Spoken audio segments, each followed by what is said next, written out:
नमस्कार फ्रेंड, जय जगन्नाथ। ममता cook and food channel को स्वागत जनाऊँगी।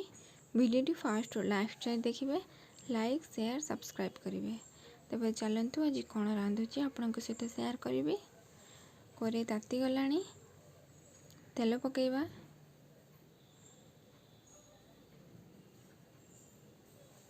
तेल गरम हो गला, कौन रांधि एबे कहबी आपण मैंने देखंतु।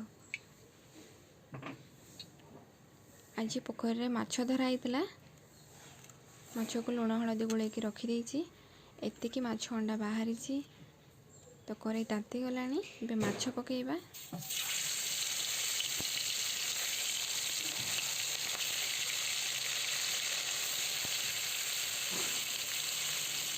माछर लुण हलदी गोल 10-15 मिनिट रखीदे कड़े लगे माछ भाजी हो जाए भलसे।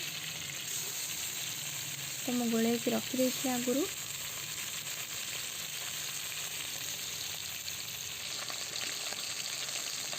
माछ गोटे पिठी होगा आ गोटे पिठी उल्टे दबा।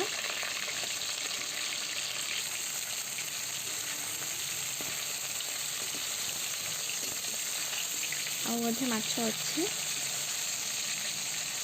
एगुड़ा काढ़ी नेला बाकी माछ पकेबी। माछ भाजी आसला। ये सोरिष और आंबुल रखी मैंने आंबुल खटा हम सोरिष आंबुल दी खटा हम। माछ भाजी हो गला।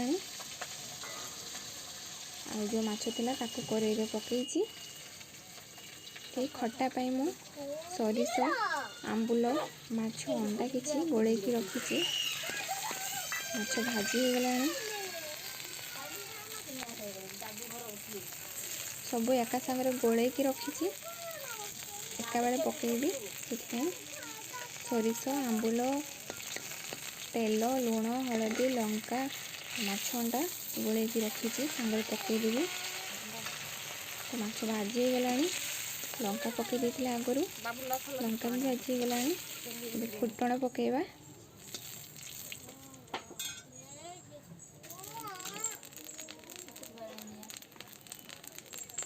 तापरे काटिकी रखी आलू ताकू पकेबी।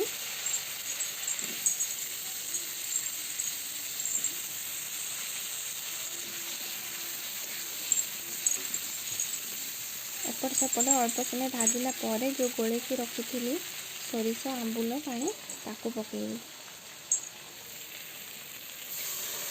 छुंक पकेबी। आउ टिके पानी लगे तो देवी।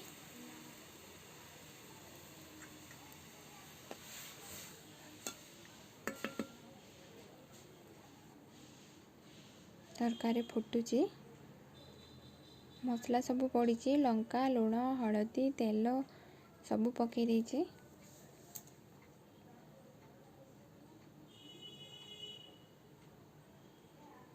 तो फुटी आसला तरकारी। एबे माछ छाड़ी। माछ आगुरी छाड़िले अधिक फुटिले माछ भांगी जीवो से मु लास्ट आड़े छाड़ी।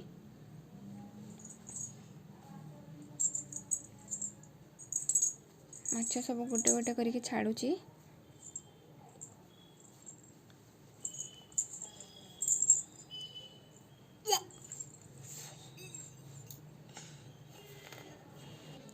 माछ सब छाड़ी सारे 2-3 मिनिट फुटिला परे तरकारी हो जिवो।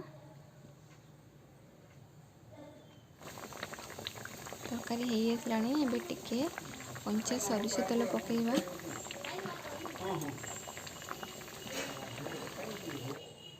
कंचा तेल पकेले भल लगे। एबे जो माछ अंडा थिला ताकू भाजीबा। से बेसन नहीं कटा पियाज कंचा लंका लुण हलदी गुंड लंका धनिया पाउडर टिके जीरा पाउडर टिके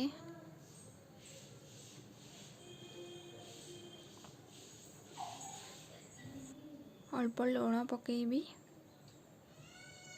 तापरे माछ अंडा जो थिला ताको पकेबी आ भृसंगा पत्र अल्प देवी। तापरे ताको भलसे गोलेबी। अल्प टिके पानी देवी सुखिला सुखिला हो पानी दी ताको भलरे गोलेबी देखो तो गोले सारे गोले 5 मिनट रखीदेवी तापर जाकि भाजी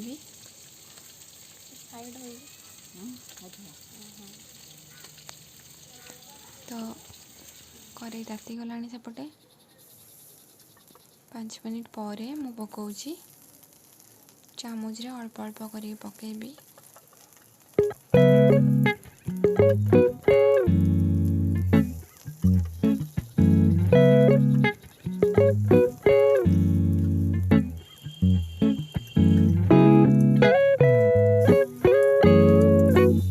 टिके भाजिला पर ताको उल्टै देबी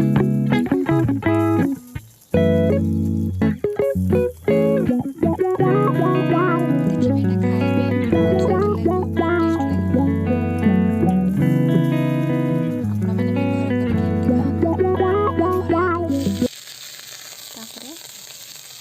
तार टिके मु जाकी दउची भीतर जदि कंचा थी से हो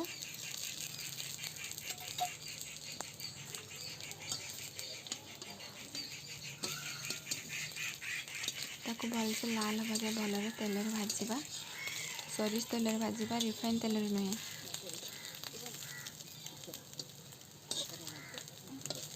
आईसिया जिनस सब सोरिष तेल भाजिले भल लगे तो हो गला ये माछ पत्र पोड़ा माछ आंबुल खट्टा सोरिष दिया एपटे डाली तो आज लंच